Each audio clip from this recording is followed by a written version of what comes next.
ये समझते हैं कि हम टीचर्स डे क्यों मनाते हैं। बेटा हमारे फर्स्ट वाइस प्रेसिडेंट थे मिस्टर सर्वपल्ली राधाकृष्णन, ठीक है। 1952 में वो वाइस प्रेसिडेंट बने और 1962 में वो प्रेसिडेंट बने, ठीक है। तो उन्होंने जो शिक्षा के क्षेत्र में काम किया और एक शिक्षक की भूमिका जो उनकी थी, तो उनका बर्थडे कब था? 5 सितंबर 1888 को उनका बर्थडे हम टीचर्स डे के रूप में मनाते हैं और उनकी डेथ कब हुई थी? 17 अप्रैल 1975। तो ये तो था teachers day by we celebrate this day, ठीक है। अब एक टीचर की भूमिका क्या होनी चाहिए? अगर एक शिक्षक ना हो समाज में तो समाज में कोई तरक्की नहीं होगी, कुछ नहीं होगा ना। क्योंकि अब वो टीचर कोई भी हो सकता है, आपकी मदर हो सकती है, आपकी फादर, आपकी सिस्टर, ब्रदर, कोई भी हो सकता है। या जहाँ पे भी प्रोफेशन में आप काम करने जा रहे हो, चाहे इंजीनियरिंग कर रहे हो, चाहे डॉक्टर कर रहे हो, हर जगह टीचर्स की जरूरत होती है ना। एक मान लीजिए आप घर में भी अगर आप एक झाड़ू भी लगाना स्टार्ट करते हैं तो उसके लिए भी पहले आपकी मम्मा आपको सिखाएंगी कि कैसे स्टार्ट करना है। कहने का मतलब ये कोई भी काम टीचर के बिना संभव नहीं, समझ गए।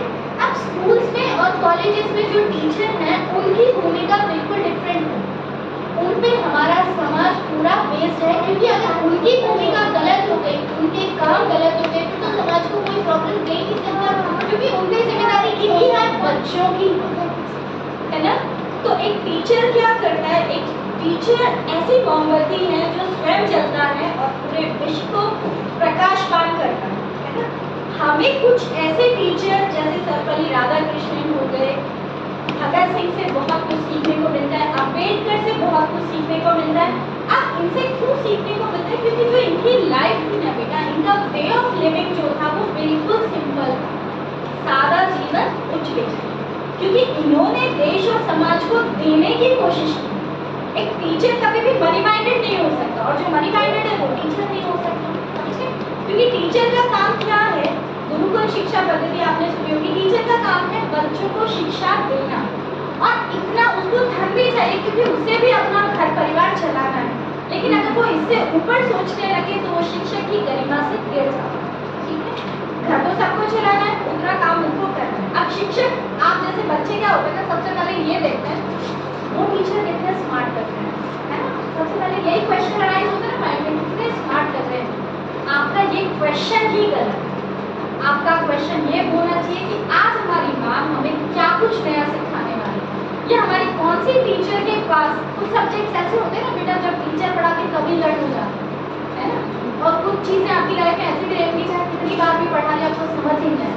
तो वहाँ पे क्या होता है, आप तो बहुत छोटे बच्चे, बड़े स्टूडेंट की बात करें तो वहाँ पे फेलियर टीचर का भी होता है, ठीक है। आप लोग को एक एक चीज़ समझाई जा रही है और आप लोग कर भी रहे हो।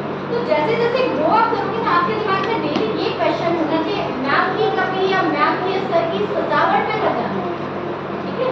जिस दिन आप टीचर और सर की सजावट में चले गए कि वो कितने स्मार्ट लग रहे हो, उस दिन आपका भविष्य बर्बाद। आपका भविष्य तब बनेगा जब आप उन टीचर से वो ग्रैस्प करो जिसकी आपको नीड है, वो नॉलेज आपको गेन करो।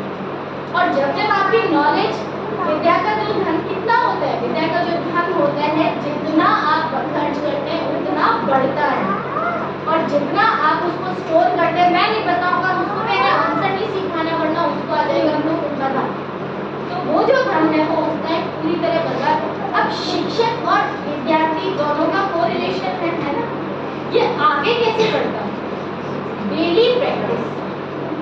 आपकी शिक्षा आपकी आगे कैसे बढ़ेगी? सिंपलिसिटी हो गई एक चीज। पहली चीज तो आपको सिंपल रहना है। जब तक आप विद्या ग्रहण कर रहे हो, जब तक आप शिक्षा ले रहे हो, तो मस्ट बी सिंपल, ठीक है। आपको ये फैशन और ये सब चीजें अगर दिमाग में आ गई तो विद्या चली जाएगी, आपकी शिक्षा, आपकी स्टडी गायब हो जाएगी, ठीक है। पहली चीज होती है सिंपल। दूसरी चीज शिक्षक का सम्मान करना, respect your teachers and obey your teachers. Obey भूल जाते हैं, रेस्पेक्ट तो करते हैं पर जो टीचर आपको कह रहे हैं what are they are saying, you need to follow that, ठीक है। सबको फॉलो करना जो भी आपके टीचर कह रहे हैं, क्योंकि टीचर बेटा कभी आपका बुरा नहीं चाहता, ना आपके पेरेंट्स ना आपके टीचर, हमेशा आपका अच्छा चाहते हैं। आपको उनको फॉलो जरूर करना है और उनकी रेस्पेक्ट करनी है, उनकी ओबे करनी, ठीक है, समझ गए? तो ये थिंग्स हो गई। अब आप आगे कैसे बढ़ोगे? जैसे जैसे शिक्षक का आदर किया, शिक्षक की बातें मानना शुरू की, टीचर की सारी बातें सुनी, आपको आपके व्यवहार में चेंज आपको फील हो जाएगा। और जब टीचर कोई सुनने लगे आपको, तो आपको सब्जेक्ट भी आ गया, वहाँ पे बात खत्म हो गई। अब जो एक मेन चीज आती है, practice makes a man perfect, वहाँ हम सब कमियां छोड़ रहे हैं। इसको एक स्टोरी से समझते हैं, ठीक है? एक बार एक दो इंसान थे, तो उनके मित्र थे, ठीक है? तो जो एक मित्र था वो भगवान का बहुत भक्त था, डेली पूजा करता था, ठीक है? उसका नियम था डेली भगवान के संस्कार के रूप में पूरी तरह से फूल, मंदिर, पानी, जल, दूध सब चढ़ाता था, ठीक है? डेली जाता था। दूसरा जो मित्र था वो कर्म पे विश्वास करता था, काम पे विश्वास करता था। एक जाता था मंदिर, दूसरा जाता अपने खेत की तरफ, ठीक है? बहुत पुरानी बात है। जब वो डेली खेत की तरफ जाता तो उसे रास्ते में एक शिवलिंग जैसे शिवलिंग दिखते थे, और वहाँ पे कोई पूजा नहीं करता क्योंकि मंदिर नहीं, नॉर्मल सा शिवलिंग था, ठीक है? तो पूजा नहीं करते थे, तो वो उसकी रेस्पेक्ट शिव जी के रूप में भी नहीं करता था। तो जो पूजा करने वाला था वो डेली जाता, डेली करता, और जो दूसरा जो पूजा नहीं करता था, जो कर्मयोगी था, वो क्या करता, डेली जाता और रास्ते में जो भी मान लीजिए वो पत्थर टाइप लगा हुआ है, उसको अपने कपड़े झाड़ने जो भी करना है वो करके आगे बढ़ता, ठीक है? या कुछ भी अपने कपड़े रखते होता है ना किसानों के, कि अपने कपड़े यहाँ रखते फिर खाना खाने चले गए या हल जोतने चले गए, वो डेली ऐसे किया करता था।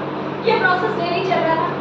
बहुत जोर की बारिश होती थी, कभी सर्दी गर्मी होती थी, सब कुछ होती थी। तो जो भगवान का भक्त था वो तो आज बारिश बहुत है, मैं नहीं चाहूँगा भगवान की पूजा, कल मैं डबल करूँगा, कल मैं दुगना पानी चढ़ा दूंगा, कल मैं डबल दूध चढ़ा दूंगा, कल कर, ठीक है? कल मैं फूल भी ज्यादा चढ़ा दूंगा, भगवान प्रसन्न हो जाए। उसकी तो ये थी। जो कर्म योगी था वो कभी नहीं होता था, वो डेली जाता, वो अपने कपड़ों को डेली उस शिवलिंग पे झाड़ के वो आगे बढ़ जाता, ठीक है? अपने खेत में डेली का। भगवान तो सब कुछ नोटिस करते हैं, भगवान तो सबके हैं, पुजारियों के लिए सबके हैं, हम सबके भी उतने ही हैं।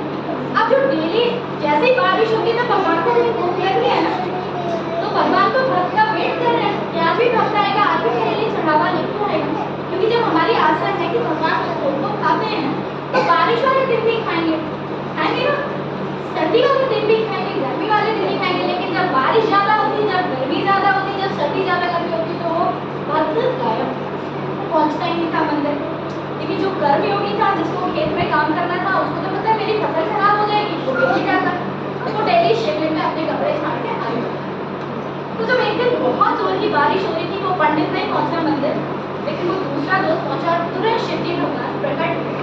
अब उन्होंने कहा कि मैं तुम्हारी पूजा से बहुत प्रसन्न हूँ। उसने कहा मैंने तो पूजा ही नहीं की। तो बोले जो कर्म है वो भी तो पूजा है। उन्होंने क्या बोला, शिवजी ने प्रसन्न होकर क्या बोला कि आपका कर्म ही आपकी पूजा है। डेली कैसा भी मौसम हो, 365 दिन 365 डेज आप डेली आ रहे हो, और मुझे जो भी आपकी श्रद्धा है ना, आपकी जो भी श्रद्धा है, पूजा का सबका अलग अलग तरीका है, तो उनकी पूजा का तरीका वही था कि आप अपनी श्रद्धा से डेली मेरा सत्कार कर रहे हो, मैं उस पर प्रसन्न हूँ, मांगो जो कर मांगना है। समझ गए? दूसरे को सारी जीवन भगवान नहीं मिले और पहले वाले को कब मिल गए, डेली।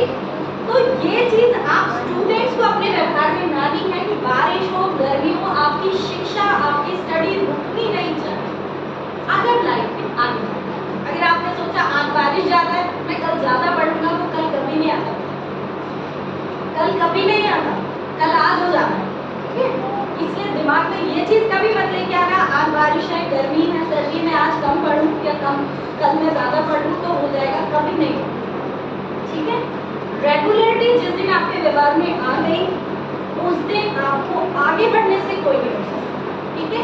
सत्यनिष्ठा, ये तो मैं बार बार आपको बोलती हूँ कि एक स्टूडेंट को हमेशा सच बोलना चाहिए, निष्ठावान होना चाहिए, है ना? निष्ठा, अपने कर्म के प्रति निष्ठा। दिमाग में मैंने क्लास में भी आपको बोला था कि जब भी आपको कोई काम दिया जाए, दिमाग में ये मत लेके आना ये मुझसे होगा ही नहीं, फिर तो कभी नहीं होगा। हमेशा एक स्माइल के साथ चैलेंजेस को एक्सेप्ट करना सीखो।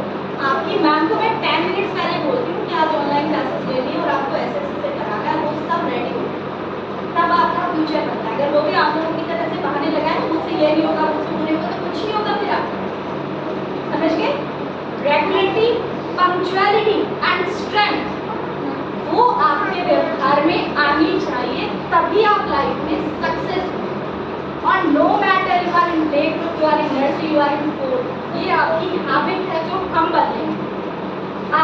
जैसे ही कॉलेज पे पहुंच जाते हैं वहाँ पे किसी को फर्क ही नहीं पड़ेगा आप पढ़े या नहीं पढ़े, आपका बिहेवियर जो भी हो, चाहे आपको पुलिस ले जाए, किसी को भी, वहाँ किसी टीचर को फर्क नहीं पड़ता कि बच्चा गलत कर रहा है। ये जो बिहेवियर चेंज किया था ना बेटा, ये अप टू 12 टीचर को पता है।